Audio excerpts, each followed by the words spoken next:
people, my name is Anu Singh and currently I'm intern at Lexis and Company. Today I'm going to deal with the topic criminal conspiracy under IPC 1860.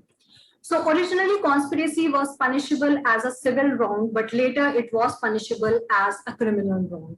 In 1860, conspiracy under IPC was punishable in two forms, that is, first, conspiracy by the way of abetment under section 107, and second, the conspiracy involved in certain other offenses.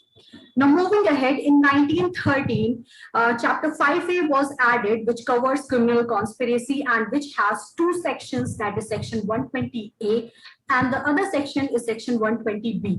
Section 120A deals with the definition of criminal conspiracy, whereas Section 120B talks about the punishment regarding criminal conspiracy.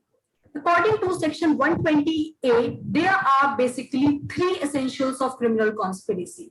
The first essential is that there must be two or more than two persons to conspire. The second essential is that there must be some agreement between those two or more than two persons. And the third essential is that there must be some overt act, there must be some illegal act or some legal act by some illegal means. Talking about the first essential, there must be two or more than two persons to conspire. There is a case which is Vinayak versus State of Maharashtra. In this case, the Honorable Court said that a single person cannot conspire alone. So there must be two or more than two persons to conspire, and in order to be liable for criminal conspiracy. Talking about the second essential, that there must be an agreement between those two or more than two persons. This means that the agreement does not signify that there must be a written agreement, but this means that there must be a meeting of mind and the objective is known to all the conspirators and they have the knowledge that what is the offense and what they are going to commit. So there is a very famous case which is State of Tamil Nadu versus Nalini, which is commonly known as a Rajiv Gandhi assassination case. In this case, the Honorable Court said that mere association of accused with the knowledge, the mere association of accused with the main accused or even his knowledge will not make him a conspirator, because the first thing, there must be a knowledge of the objective, there must be a meeting of mind, and the third, there must be an agreement between those two or more than two persons. Now, talking about the third essential, which is there must be some overt act, there must be some illegal act or some legal act by some illegal means. For example, if A and B conspire together to kill a person C, so if A person brings the poison, suppose they are going to kill a C person with a poison. So if A brings the poison and B mixes poison in his food, in C's food, and they give B gives to the person C. So all the two persons will be liable and they cannot say that they are not, he has given that, he has mixed the poison, B has mixed the poison. He cannot say that B has mixed the poison, but they both are, will be liable for criminal conspiracy.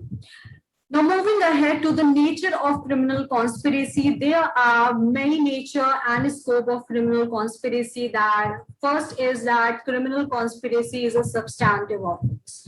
Now, second is that criminal conspiracy is a continuing offense. Third is that knowledge is very necessary in criminal conspiracy. And maybe fourth is there is a mutual agency between all the persons, all the conspirators, and all the conspirators will be liable in furtherance of common object, which is given or which is provided under Section 34 of the Penal Code. Now, moving ahead, I would like to highlight Section 120B, which is, the punishment regarding criminal conspiracy. So for this, firstly, I would like to highlight that why criminal conspiracy is punishable and why it is made punishable offense. Criminal conspiracy is made punishable because it involves more than one person, and when more than one person are doing some act, they have that mutual encouragement, and they have that mutual thing. So when there is a mutual support, and so they are capable of making an enterprise altogether, and if it when it is made punishable, it breaks the confidence, it discourages, basically it discourages the objective of the conspirators. So criminal conspiracy is punishable offense. Now talking about section 120b. Section 120b deals with, or it provides the definition of criminal, it provides the punishment regarding criminal conspiracy only in those offenses where there is not any expressed punishment provided for criminal conspiracy. So there are two clauses of section 120b. The first clause is that when A or B, when two persons conspire and they result into an offense whose punishment is more than 2 years, they will be punishable with the abatement of for such offense. And when they have committed, when they conspire together and they have conspiracy which has less than 2 years, offense whose punishment is less than 2 years, they will be punishable with more than 6 months fine or maybe both. So this was I would like to again highlight a very important case, which is Madhu Desai versus State. In this, the court again said that there must be an agreement, there must be an overt act, must be established in order to make the conspirator, or in order to make a two or more than two persons conspirators, and they must be, and for when these essentials, like the agreement and overt act is established, those persons will be liable for criminal conspiracy. So yeah, that's it from my side. I hope this video was useful to you. I hope you learned something on criminal conspiracy, and if you have any doubt, you can comment down in the comment box, and also like this video, also give your valuable feedbacks in the comment section, and also subscribe to the channel. And yeah, thanks for watching.